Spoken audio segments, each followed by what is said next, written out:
As Hurricane Hugo passed through the PD area early this morning, the darkness made it difficult to see just what was happening. But in the bright sunshine today, the damage was obvious. We have two reports, beginning with Mitra Lotfi. Jim and Janice Wilson are very thankful today. Thankful that they and their 20-month-old baby made it through Hurricane Hugo relatively unharmed. Well, the wind started blowing real heavy, and I looked out the window, and the trees was waving back and forwards. And about 2:30, 3 o'clock, we noticed one tree had fell, and it came through the roof of my house, and I was inside. And next thing I knew, looked out the other window, and all the other trees started falling, and I looked out, and it fell on a couple of my automobiles here, and this was about 3:30 this morning. While the eye of the storm didn't come through our area, strong winds did knock down trees, blocking roads and damaging homes. And with the damage being so widespread, residents knew they had to begin cleaning up on their own. This is a neighborhood project. Anytime anything happens like this, the neighbors come together, and we decided that if we did have an emergency, we wanted the street so the fire trucks, ambulance, whatever, could come down. One of the hardest hit parts around Florence was the hotel area near the intersection of I-95 and Highway 52. These hotels were jam-packed with people who fled the coast in search of safer ground. Little did they realize that Hugo would rip the roof off the Travelers Inn and throw it into the parking lot.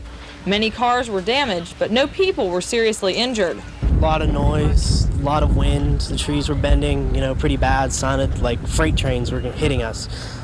We ran into the bathroom after we boarded up the window, and our roof caved in on us and was slowly torn off. I mean, it was phenomenal. You could just hear like a wind and then pieces flying and hitting.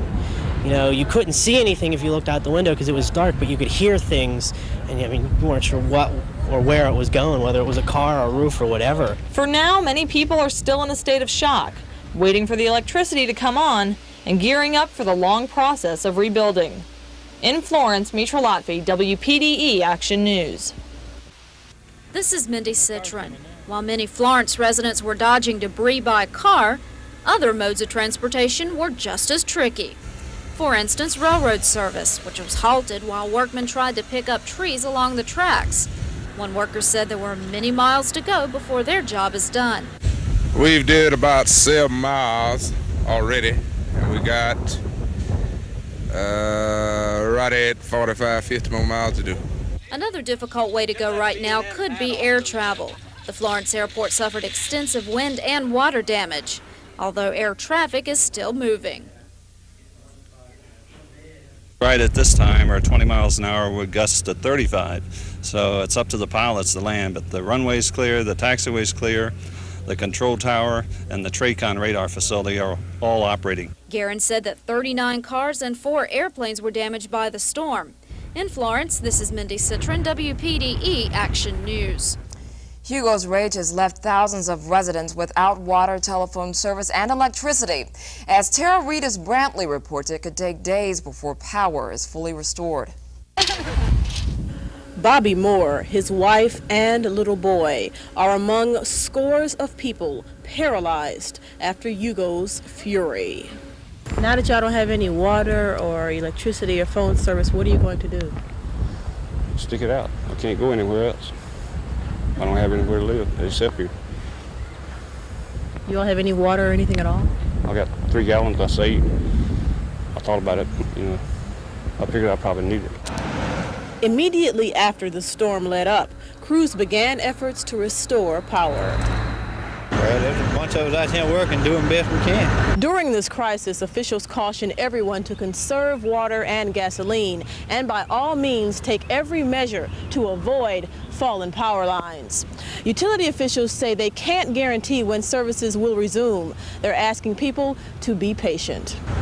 In addition to being patient, area law officers ask motorists to stay off roads unless it is absolutely necessary, so utility workers can quickly make repairs and get power back online to those still waiting and wondering. In Florence, Tara Reedus Brantley, Wpde Action News. To find out exactly how long it will be before we can hope that power will be restored throughout the area, we switch to Roger Hanna with CP&L, who is standing by to give us an update. Roger, what can you tell us? Basically, I don't want to give people false optimism, but we are making progress. We have brought in quite a few extra crews into the PD. We have 60 tree crews and 60 line crews that are not normally working in this area, for a total of more than 120 extra crews that are out working and will be working around the clock to restore power. However, it may be several days for some people because the damage was so extensive in certain areas of the PD. Roger, we heard earlier reports that almost 95% of the CP&L power users are off service. Is that still an accurate figure? I think it's somewhat lower than that now. As I said, we've been making some progress, and in some areas in Florence and Mullins and Dillon and in some other areas we have people back on. There's still quite a few people even in those areas without power, and we just ask people to be patient because the damage was extensive and it's going to take some time.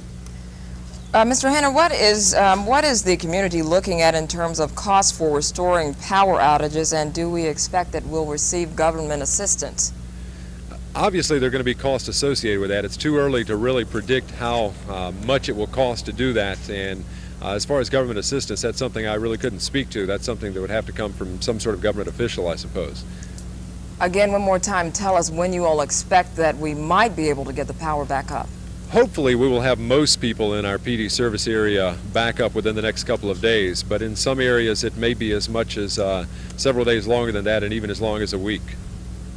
Roger, we thank you so much for joining us. You've been a tremendous help throughout this whole thing, and we'll look forward to talking with you in the future. Thank you. Santa Fe Cooper Electric is also working around the clock to restore power in the area as soon as possible. Florence residents are picking up the pieces today, but it will be days, maybe weeks, before the cost is known. Here's Clay Williams with some insurance tips. Yeah, and there's a hole in the roof where a limb went through the roof because Beverly said it leaked into the bedroom. Howell Springs Road resident James Rowe is not alone. He and his neighbors pitched in to clean up the fallen debris in their neighborhood. Damages are going to be running in the millions of dollars, especially for homeowners around Florence, but by midday, most of them hadn't been able to get in touch with their insurance agents. I planned calling him as soon as after a while I figured he's probably not even in his office this morning, he's probably out somewhere. Go ahead and document your damage. Take notes and pictures, or use a video camera. If you need to go ahead and fix anything, documentation will help you prove your claim.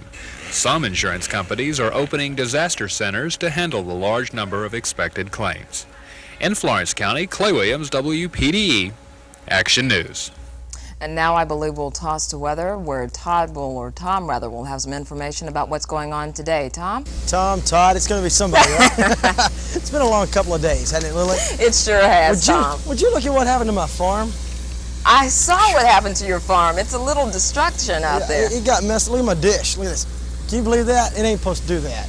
It's not supposed to shake like that. And here's my old satellite farm sign. Kind of got knocked down, but like all good farmers, we'll hang it back up here and rename the old satellite farm to Satellite Jungle for a while. We'll be back. We'll rebuild. We're not going anywhere. Looks good already, doesn't it? Let's talk about conditions at news time. For now, it's 87 degrees on a sparkling, warm, nice afternoon on the satellite farm. The high today made it to 88. Our overnight low this morning, right in the middle of all the storminess, was 73 degrees. Myrtle Beach at news time, we're at 83, at least at the Air Force Base. The official high today made it up to around 85. The overnight low down to 80. Relative humidity, 46% in Florence, 59% beachside. The barometer here on the farm is steady for now, and it is rising at the Myrtle Beach Air Force Base. Winds are coming from the south at 17 or 16 miles an hour, depending on where you are. Now, you'll notice I left the rainfall totals out. That's because we can't really give you the accurate amount. My rain gauge out here on the satellite farm bit the dust kind of like the sign did. And from the Myrtle Beach Air Force Base right now, not getting an official rainfall total. We'll have those for you later. You can bet that there was a lot of water out there. We'll take a look at where Hugo is now and give you an idea of what is ahead for the rest of the weekend right after this.